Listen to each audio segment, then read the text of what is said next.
Mr. President, although I commend some of the provisions advocated in the BICAM report, I just want to manifest my strong reservation on some of the provisions of the bicameral conference committee report, which I personally find unacceptable.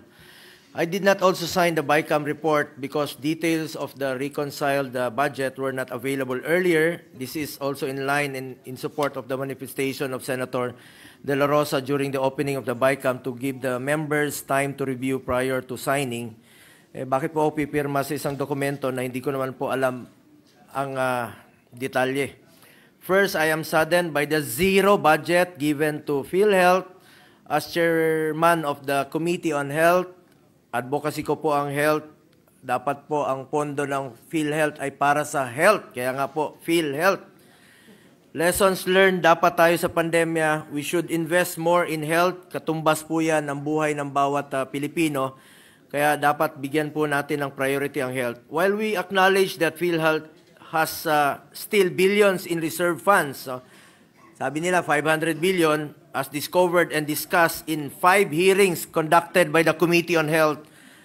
Subsidy from the national government may still be needed to implement necessary reforms and improvements in its benefit packages. Huwag naman zero budget. Sa huli, ang mga mahihirap na pasyente na naman ang kawawa dyan. We kept on urging PhilHealth to expand its benefit packages, especially for top 10 mortality diseases, increase case rates, scrap its restrictive policies like the 24-hour confinement policy, cover additional services like dental. Tinupad na nila yung dental recently, optometric services and assistive device.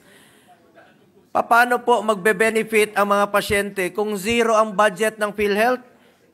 I also want to highlight that Republic Act 11223 or the Universal Healthcare UHC law also mandates that the amount necessary to implement the provisions of the UHC shall be included in the GAA.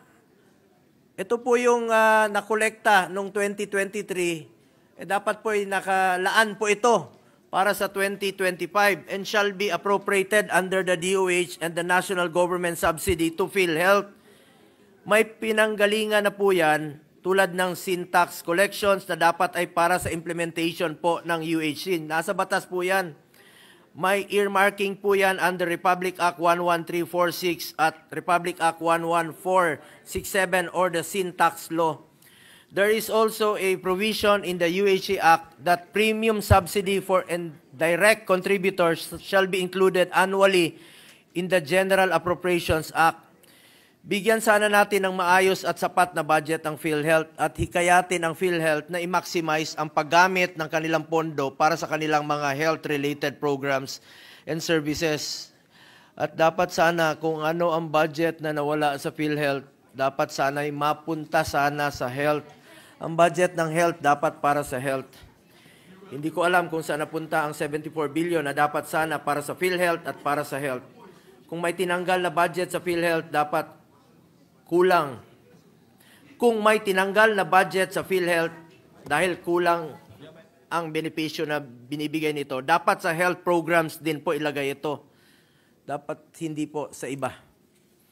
I also want to highlight the decrease in the budget of the AFP Modernization Program from the 50 billion approved in the Senate. Tinaasan natin dito sa Senado from the 40 billion approved in the House, naging 35 billion na lang po. As I manifested during the plenary deliberations, importante po ang modernization ng AFP para mapanatili ang kapayapaan at seguridad ng bansa. Anyway, kahit may reservation po ako, nakakalungkot. Just want to put that on record. Thank you, Mr. President.